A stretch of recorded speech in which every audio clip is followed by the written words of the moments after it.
Hello everyone, in today's video we are going to discuss about proxy. Proxy तुम्हारे को तो बहुत clearly पता होगा कि डेली तुम्हारा अपने फ्रेंड्स के लिए तुम लोग कॉलेजेस में और कोचिंग्स में प्रॉक्सी लगाते हो। तो प्रॉक्सी मतलब सिंपल चीज़ होता है कि आपके बिहाफ पे कोई और रिप्रेजेंटेशन दे रहा है, ठीक है। तो section 105 of the companies act बोलता है किसी भी मेंबर के पास जिसके पास अधिकार है मीटिंग को अटेंड करने का और मीटिंग में वोट करने का, उसके पास ये भी अधिकार है कि वो अपने बिहाफ पे किसी दूसरे मेंबर को एज प्रॉक्सी, किसी दूसरे पर्सन को प्रॉक्सी अपॉइंट कर सकता है जो आपके बिहाफ पे मीटिंग को अटेंड भी करेगा और मीटिंग में वोट भी करेगा। इसमें एक बहुत छोटा सा क्लैरिफिकेशन है, जिस भी पर्सन को आप प्रॉक्सी अपॉइंट करेंगे वो पर्सन के पास मीटिंग में बोलने का कोई अधिकार नहीं है। He can not take part in the discussions, he only has a right to vote in the meeting, ठीक है। आप जो भी प्रॉक्सी है वो 50 मेंबर्स तक 50 मेंबर्स के लिए प्रॉक्सी बन सकता है। पर अगर आपके मेंबर के पास 10% से ज़्यादा का शेयर कैपिटल है तो जिस भी पर्सन को वो प्रॉक्सी अपॉइंट करेगा वो सिर्फ उसी मेंबर का प्रॉक्सी हो सकता है, उससे ज़्यादा का नहीं, ठीक है। अब जो भी आपके मीटिंग का आप नोटिस देंगे उस मीटिंग नोटिस में आपको क्लियरली मेंशन करना है the person who is entitled to attend and vote at the meeting has the right to appoint a proxy and that proxy need not to be a member of the company. आपको एक notice ऐसा देना है कि आपका जो भी person है जिसको भी आप प्रॉक्सी अपॉइंट कर रहे हैं ज़रूरी नहीं है वो आपकी कंपनी का मेंबर हो and he has the right to attend and vote at the meeting. अगर आपने ऐसा नहीं किया तो जो भी ऑफिसर इन डिफ़ॉल्ट होगा उसके ऊपर 5,000 तक का पेनल्टी लग सकता है। सेकेंड इंपॉर्टेंट चीज़, आपको at least 48 hours before the scheduled meeting you have to give a notice to the company, you have to intimate to the company कि आपका प्रॉक्सी कौन होने वाला है इन MGT 11, ठीक है।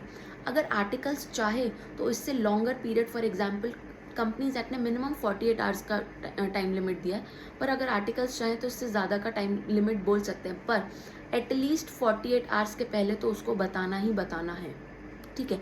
अब जिस भी फॉर्म में MGT 11 में आप अपॉइंट कर रहे हैं प्रॉक्सी को, that should be signed and in writing, ठीक है।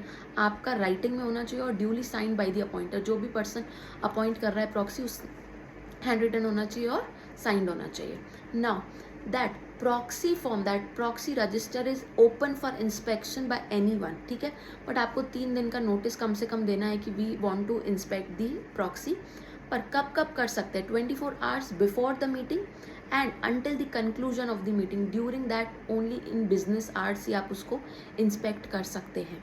इसमें एक छोटा सा क्लैरिफिकेशन ये है कि अगर मीटिंग में प्रॉक्सी भी आया है और मेंबर भी आया तो किसके पास ज़्यादा अधिकार होंगे, मतलब किसके पास अधिकार होगा to vote at the meeting.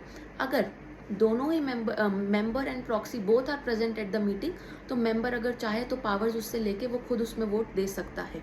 पर अगर उसके आने से पहले प्रॉक्सी ऑलरेडी अपना वोट दे चुका है then this power can not be revoked by the member, ठीक है। So I hope proxy was clear. Proxy मतलब कि आपके पास अधिकार है कि आप किसी दूसरे मेंबर को अपॉइंट कर पाएँ कि वो आपके बिहाफ पे वोट कर पाए, ठीक है। उनके पास बोलने का कोई अधिकार नहीं है। वो 50 मेंबर से ज़्यादा के लिए प्रॉक्सी नहीं हो सकता है।